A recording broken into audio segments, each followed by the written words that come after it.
stand with God or stand with the golden calf. And those who stood with God, isn't God merciful? You know, to me, I would have just sent a lightning bolt and burned a whole bunch of them. You're gone. You're out of here. But God had mercy on them. You know, God had mercy. And verse 9, neither let us tempt Christ, as some of them also tempted and were destroyed by of serpents. They tempted Christ in Numbers chapter 21 and verse 6. I'm going to go back there and read that. Numbers chapter 21 and verse 6.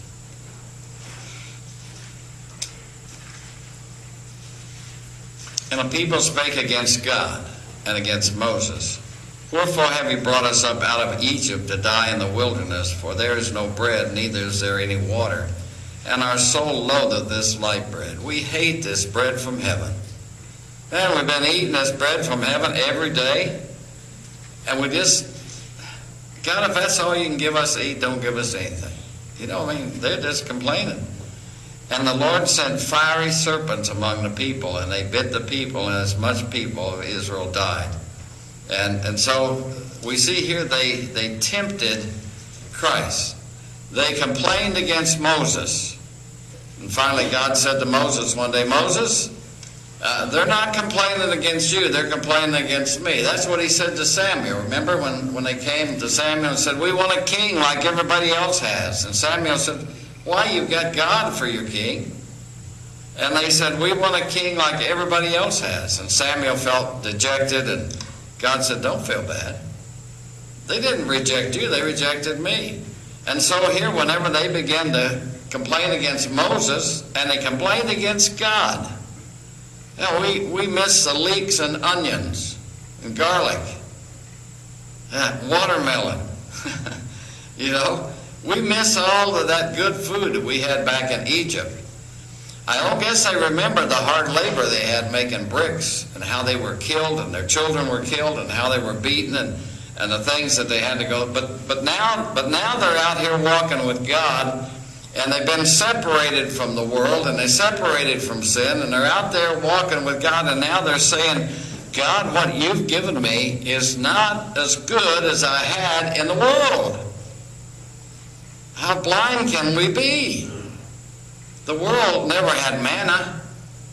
The world never had a God that went before them and guided them day by day, protected them from enemies, and gave them victories, and gave them food, and took care of them and whatever they needed. It said that they walked those 40 years through the wilderness and their shoes never wore out. Some of you ladies will have a hard time. I guarantee if I come to your house and looked in your closet, you got more than one pair of shoes. Most of you's got 40 pairs, or thereabout. So their shoes never wore out. God took care of them. Whatever they needed, God took care of them. And yet we find them complaining against God. They complained about the bread. So God sent serpents into the camp, snakes, poisonous snakes. And the poisonous snakes, I'm pretty sure God guided them on whom to bite. Did you imagine? Imagine the one with the big mouth got it first? I bet they did. But anyway, they got bitten by these snakes and they died. So then they came back to Moses and said, we've sinned against you and God. Remove the serpents. And that's where the fiery serpent made out of brass was made and put up over the camp. And all they had to do was, we sang a song in our church, Look and Live. And if they got bitten by this fiery serpent and they would die, if they put this brass serpent up high enough in the camp, it could be seen anywhere from in the camp. And if you got bit by the serpent, all you had to do was turn around and look to that brass serpent up there.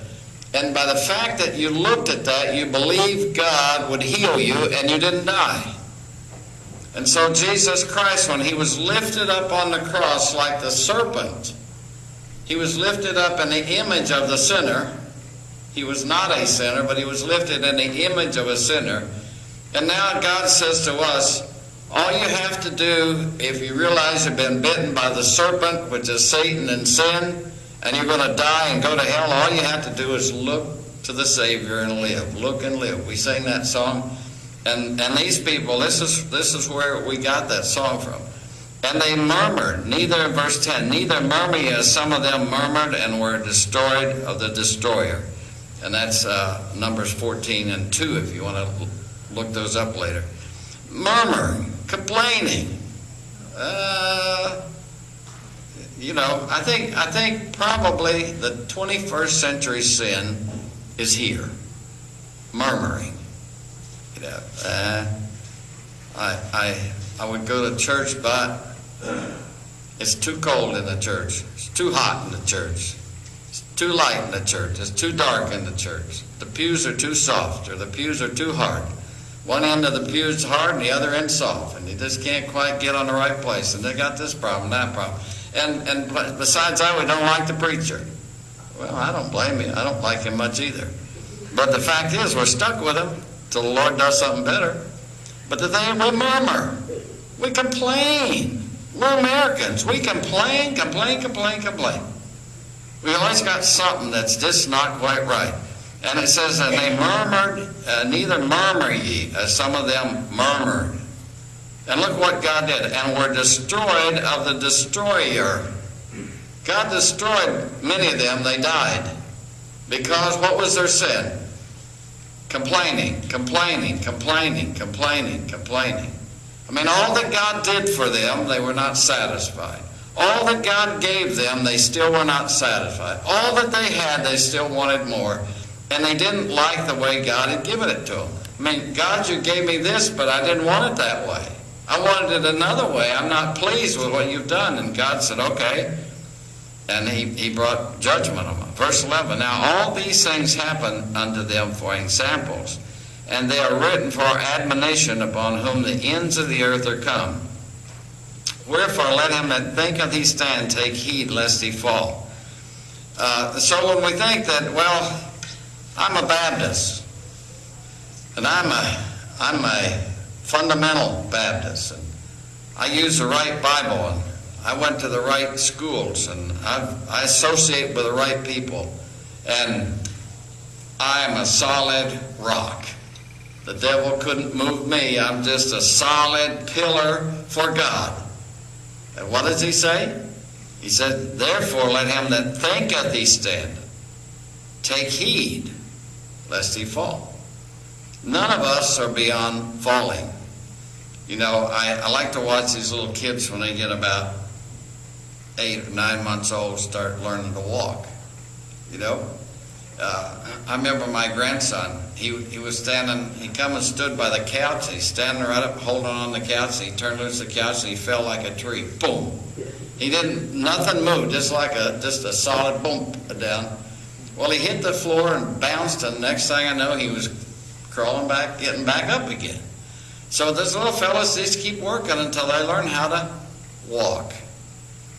But I will submit to you today that though you've learned how to walk, you can still fall. You know? I fell. I got up in my garage and climbed up on my ladder. And I'm way up on the top of the ladder, and it decided to fold up. Then I fell from up on the rafters down on the concrete floor. And I was walking down our steps at home in Maryland one day, and I fell down the steps and broke my ankle. I was in a Giant, which is like our Dillons. I was walking back where the flower section was, and when you come from the flower section to the store, the floor changes, and I stepped on that, and my feet went up, and I fell right in the middle of the grocery store, you know? So I have fallen around, walking, and I thought I knew how to walk, but I also know how to fall, because I've fallen many times. And so it's just like in your spiritual life. You think, well, man, I can run the marathon, and I'm strong, and I can stand, and I can lift, and I can walk, and man, I know how to walk. Well, you also be careful, because you can fall. And spiritually speaking, though you